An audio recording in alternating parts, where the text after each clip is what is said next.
Welcome to Destiny's Not Dead podcast, episode 6. I'm Grindhead Jim, your host. We're going to talk about briefly the aftermath of the Destiny Community Summit. The first one. Supposed to be a new one. More coming down the road, I should say. But we don't know for sure. Here's what we do know. I've listened to feedback from anyone who released any content of any kind about it that I could find.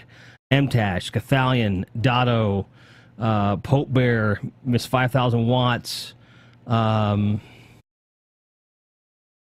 Holtzman, and anything I could find on Twitter, like devs, you name it. And a fairly unanimous opinion that we came away with collectively was that most people were more hopeful for Destiny 2 coming out of it than they were going in, which says something in my opinion. And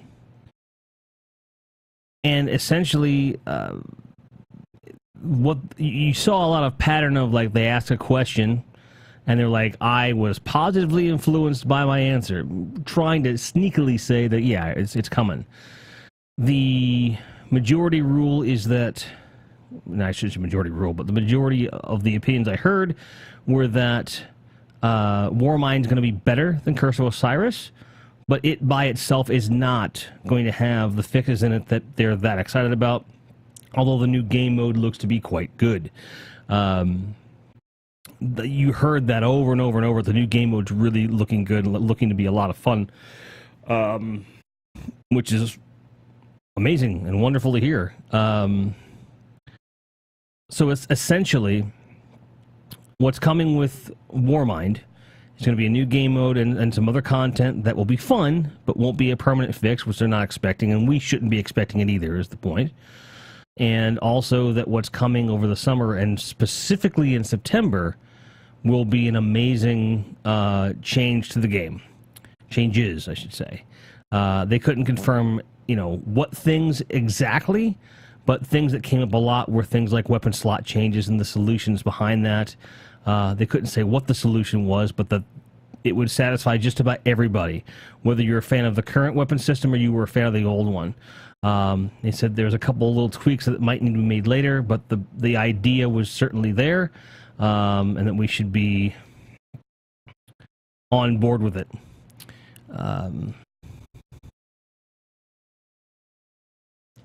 Let's see how this works. For those of you that are watching the podcast or listening to it, I just got my first Legend of Acrius, so I'm having some fun with it. But ultimately, they talked about endgame content. They talked about anything you can think of for Destiny was discussed in one form or another. Lore was very heavily discussed for several hours on the second day by a lore master in Mylan Games.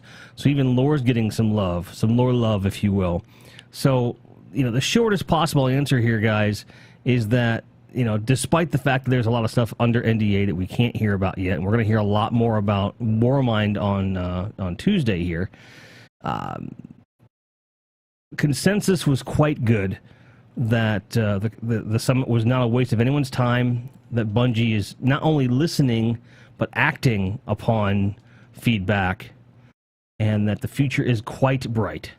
I don't want to speculate on much of anything else beyond the fact that we are getting a common expansion in September. Looks like that is going to be of taking king size or larger, depending upon some accounts based on the summit. So those are the biggest takeaways I get from that event, and I'm very, very happy for that. Warmind, believe it or not, reinforces that for me.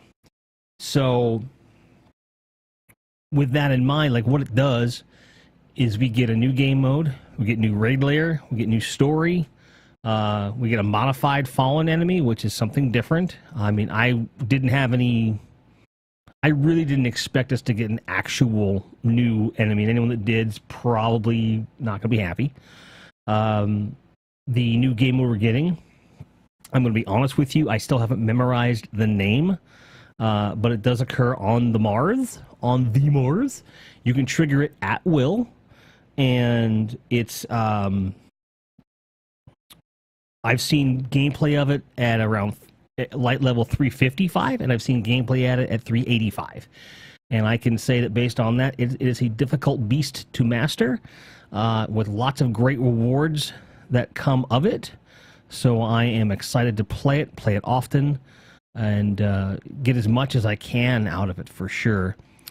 I really am seeing that the expansion itself looks to be larger and better than Curse of Osiris. Is it the be-all, end-all that, some people were like, well, this is Bungie's last chance? Like, no, it's not. And no one's positioned it as such. Bungie was very quick to say, hey, this is but a step on the journey. We know what you're looking for. We're getting there. But I think that there are more steps in the direction than previously thought, especially when you consider all the exotic weapon changes that are coming, which look really, really, really, really, really good. I saw that there is some exotic armor returning. Now, for this part of the podcast, or the stream if you're watching live, if you don't want to know anything about returning exotic armor, you will want to mute for a few moments here, because I have a big gripe that I need to get off my chest before I forget. And that gripe is very simple. If the Eternal Warrior helmet for Titans is coming back, means that we're not going to get the Helm of Inmost Light, I'm going to fucking riot. I'm going to fucking riot. Ugh. At any rate, there's a lot of really great armor coming. The weapon modifications that are coming look really, really good. Almost every exotic's been tooled in some way or another, to great effect from what I've seen. I'm very excited for it. And I know I'm being a bit on the general side, but it's because so many other people have said so many different things about what's going on. I don't want to sit here and saturate your ear holes too much with my overall thoughts. Basically, I think I'm going to having a lot of fun playing Warmind. I think that there's a lot of great potential in the content, and we'll get more in depth with it once I've had my hands on it. So, at this point, I'm doing something I haven't yet done for Destiny's Not Dead. And although I'm recording it live, I am going to be taking chat questions regarding the DLC reveal, as well as anything else regarding the summit or anything that's not clear. So I'm opening up for live chat right now to go ahead and ask me any questions or bring up any discussion points they wish. While they do that, I'm going to be bringing up the next big thing about the DLC. Ranked PvP's coming, and it's a bit of a point of contention for some people, based on what I've seen so far. It goes really simple. You've got two different types of rank. You've got honor, and you've got valor. And the one that everyone's kind of up in arms is valor, which is the competitive one. And the competitive one only goes up when you win, and you do go down when you lose. Versus the quick play version goes up whether you win or lose, but more when you win. Okay, and that applies to all playlists. Now, in competitive, that's the only place you can get the valor. Here's why: it being such a highly skill-based situation, they wanted to make sure that people were well rewarded for doing well in these situations. So there's a new pulse rifle that's coming out that's exclusive to that ranking system. And it's going to take a long time to get it. In the most concentrated way possible. If you got all wins and no losses, 6 hours a day for 27 straight calendar days, you would be able to get maximum rank on that skill tree. Now, no one says that's possible or it's going to happen. It's just illustrating how long it's going to take to get to that rank in the season. The weapon is not awarded at max rank. It's awarded at the 3rd out of 6.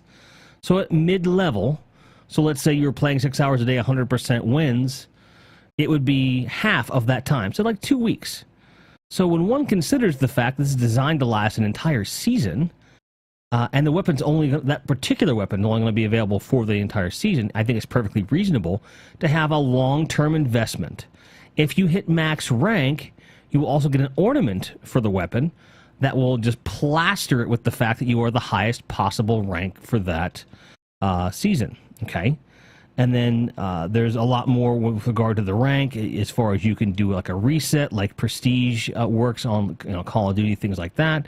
There's a lot of other nuances to it once you've attained max rank, which I really feel is a smart move and a good way to handle the ranking system. It's not required to do it, and certainly there's going to be different other types of rewards, emblems, things like that go along with ranks in both systems. But the weapon and max rank seem to be the most hotly debated items so far. That's why I'm touching on them primarily. So with that said, there's a lot of people out there that I've noticed on the Twitterverse and in the Reddit area that are complaining that it's an unreasonable amount of investment to expect. My argument to that is that no one says they expect you to invest that amount of time for anything in the game. It is up to you to decide how you want to invest your time, your energy, and your skill. And not everyone is going to get every reward in every activity. That is the nature of rewards. You are not entitled to them. They are given to you based on what you've earned. And if you have a different thought on that, and this is going to be a harsh thing to say, tough shit. Tough shit. Because if you want there to be special things in the game, you have to do special amounts of work. And because of the way that this system is orchestrated, the way it's built, it's not just strictly skill. Sometimes you just put in enough time, you will eventually get there. Like, you may have a losing streak here and there, but if you get enough wins, eventually you will get to the rank. That's just how it is. That's how it works. That's what happens. And people that don't like that, I mean, I understand why they're upset, and I certainly want everyone to get everything that they can. I feel like people expecting everyone to have all the rewards is how we got here in the first place. And people aren't happy with where Destiny 2 is right now. And I'd rather a larger number of people be happy with the game mechanics and having things to shoot for than people feel like, hey, I only get to play 2 hours a week because of my life situation. I should get everything else too. I mean, I'm not trying to talk shit on anybody or say that you are a bad guardian or you're bad at the game or you're not doing what you're supposed to be doing. I'm saying that it's not the community or Bungie's fault that you have the life situation you have, which means you have less time to play. And if you combine that with a relatively low skill level, which is possible, right? It's going to create problems, and you're not going to be an elite player necessarily. However, if you have low amount of time to invest, let's say that 2 hours a day or whatever, but you have a high skill level, you're still going to get a chance at this higher level stuff, and there's a pretty good chance you're going to get it. It's just people are kind of revolting against things that, in my estimation, they're yelling like, hey, I want this. Well, you can't have that without putting in the work. You got to put in the work. The analogy that I made when I quoted Giggs's tweet was that you can't show up for Little League practice, tryouts rather, and expect to be given an MLB, a Major League Baseball contract. It doesn't work that way. Not even close. And this expectation that if you just show up, you're going to get one of the most elite weapons in the game, fuck off. Like, it's not going to happen.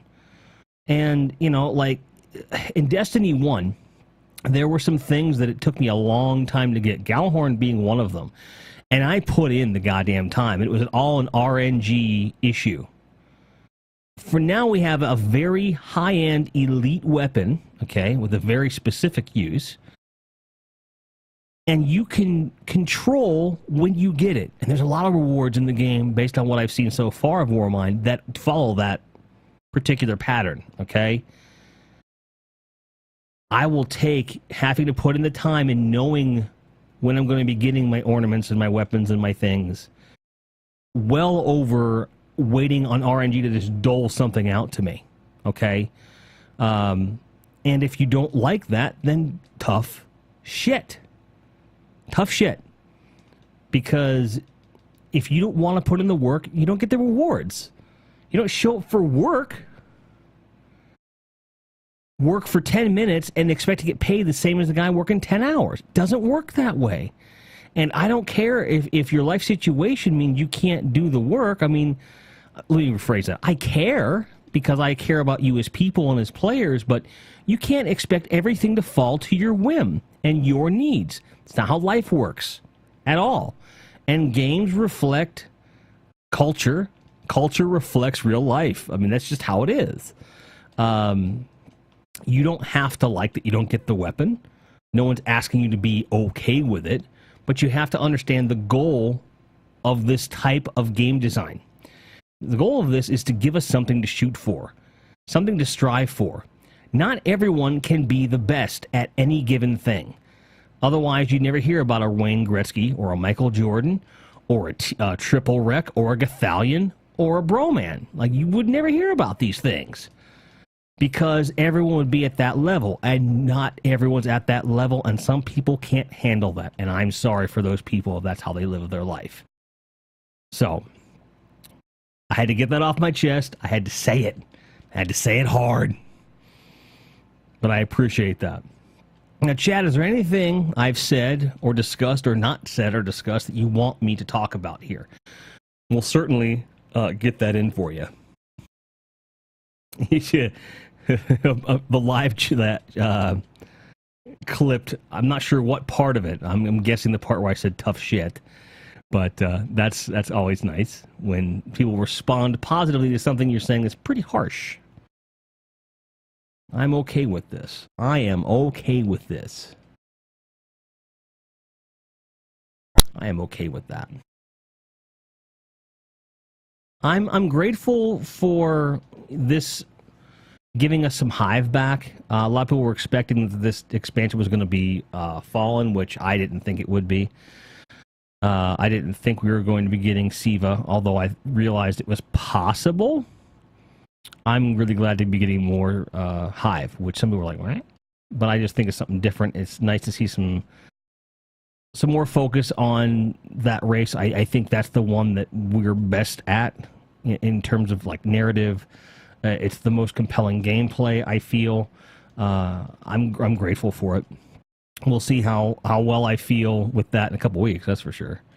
But what I have a feeling is going to happen is I'm going to get my hands on it and I'm not going to be able to get enough. And I did not get that feeling with Curse of Osiris at all. I got through the content and I grinded for the weapons and whatnot, but I just did not have any desire to be on Mercury and grind anything in that space. Every time that the Flashpoint is on Mercury, I cringe. I don't want to be there. I don't want to do it because it's just not that much fun. It really isn't. It's an objectively poor experience, for my money. I still liked what we got. I just felt we didn't get enough, and there wasn't enough attention paid to certain aspects of it. And based on the little bit that we saw today, I feel like this is a much, much, much better start with this DLC. Do I think this will carry us through the summer to September? Not everybody. But it's definitely a lot closer to spanning 4 months than Curse of Osiris ever was, by a long shot, just based on the two things we mentioned. The Horde mode, which, I'm sorry I don't have that name memorized yet. I will soon. And the ranked PvP stuff. For me personally, those two, activities are enough to keep me going for a long, long time. And I will remind everyone listening to this that I am not a full-time streamer at this point. So I'm not sitting here on a high horse, playing 8 hours a day or whatever. I play when I can. I play as many hours as I can when I do. And my time is very, very valuable to me. And I still feel this is fair. You can feel free to disagree. I'm not going to fight you on it, literally or figuratively. But at the end of the day, you know, it's a question of what's good for the overall base, what showcases skill, and what showcases, you know, like something you can say, hey, I did this and it made me special. I went strongly after things and items in Destiny 1 and 2 that there was a story attached to it. Whether it was, wow, I was doing this when I got it, or this is how I got it. In fact, my most prized item in Destiny 2 remains the emblem I got before the game even launched. A good friend of the stream, Chargerhawk, gave me a code for the Confluence of Light, which is a more or less promotional-only item that there was an equivalent of that in Destiny 1, which I never got. And that was the emblem I really wanted, because I was hoping to get one at Guardian Con or go to a different convention or something. And it's just something that's kind of sought after. And it's not like an in-game, like, oh, I got this story. But I have a story because a friend gave it to me right before the launch of Destiny 2. And that, for me, was the best way to start, you know, that experience. In Destiny 1, there's, you know, stories about weapons and armor. I've got a few of those in Destiny 2 as well. But big, sweeping changes are being made to the way Destiny does things, Destiny 2, I should say, to where we're going to have more of those stories. Things are going to be more fun, more exciting. Weapons are going to be creating more wow moments, which will create the types of experiences that we're wanting, you know. You can say all you want that Bungie's not listening to your blue in the face, but you're flat wrong. And they're moving faster in the direction we've been asking them to move. Are we there yet? No, we are not there yet, but we are steadily moving in that direction with more and more demonstrable evidence of that.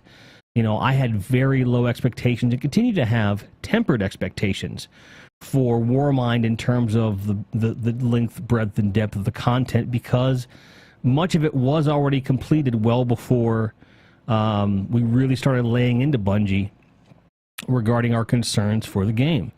You know, so I don't have expectations that this is going to be fully representative of the potential. But I will say this, when one considers how much different a lot of the stuff is in Warmind already, and the amount of replayability built into Warmind that was being built into Warmind while we were already complaining, I feel that Bungie was already closer to us than we gave them credit for at times.